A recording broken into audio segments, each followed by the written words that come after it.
Doctor S Jaishankar मौजूद हैं, साथ में पूरा प्रतिनिधिमंडल मौजूद है और इसके साथ साथ यूरोपीय यूनियन के प्रतिनिधि भी इस बैठक में मौजूद हैं।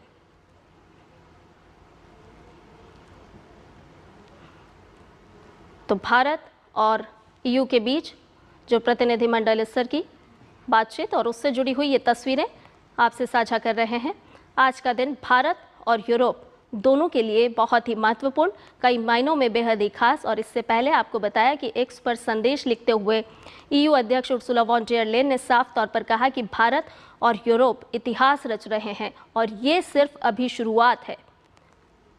उन्होंने साफ तौर पर कहा कि जो डील हो रही है, इस डील से दोनों पक्षों को बेहद ही लाभ मिलने वाला है। यूरोप और भारत इतिहास रच रहे हैं और ये प्रतिनिधिमंडल स्तर की जो वार्ता चल रही है उससे जुड़ी हुई तस्वीरें इस वक्त आपको बता रहे हैं। आज यूरोप और भारत इतिहास रच रहे हैं।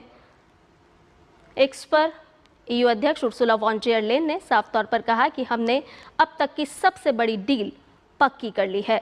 हमने 2 अरब लोगों का एक फ्री ट्रेड जोन बनाया है जिससे दोनों पक्षों को निश्चित तौर पर फायदा पहुंचेगा, लाभ मिलेगा।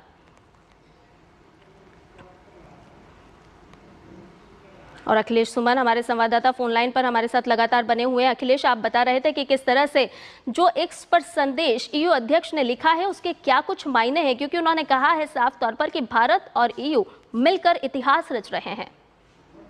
देखिए, दावोस में जब वर्ल्ड इकोनॉमिक फोरम की बैठक चल रही थी उसी समय उर्सुला वॉन डेर लेयन ने ये घोषणा की थी कि भारत और यूरोप जो है एक ट्रेड डील साइन करने वाले हैं, जिसको कि उन्होंने कहा था कि मदर ऑफ ऑल डील्स। और आज भी उन्होंने प्रधानमंत्री नरेंद्र मोदी के साथ प्रतिनिधिमंडल स्तर की वार्ता के पहले उन्होंने ये जो बात कही है अपने पोस्ट पे लिखी है, निश्चित तौर पे बहुत ही रिमार्केबल है, क्योंकि कई लोग इस बात का निशा लगा रहे थे कि वो डील अंतिम समय में किन किन शर्तों पे और ज्यादा डील करने की जरूरत है और ज्यादा सहमति बनाने की जरूरत है। ऐसा लग रहा था कि यूरोप के 27 देश होते हैं, कोई अंत समय में कोई आके खड़ा हो जाता है कि भाई इससे सहमत नहीं हूँ, इस क्लॉज से मेरी असहमति है।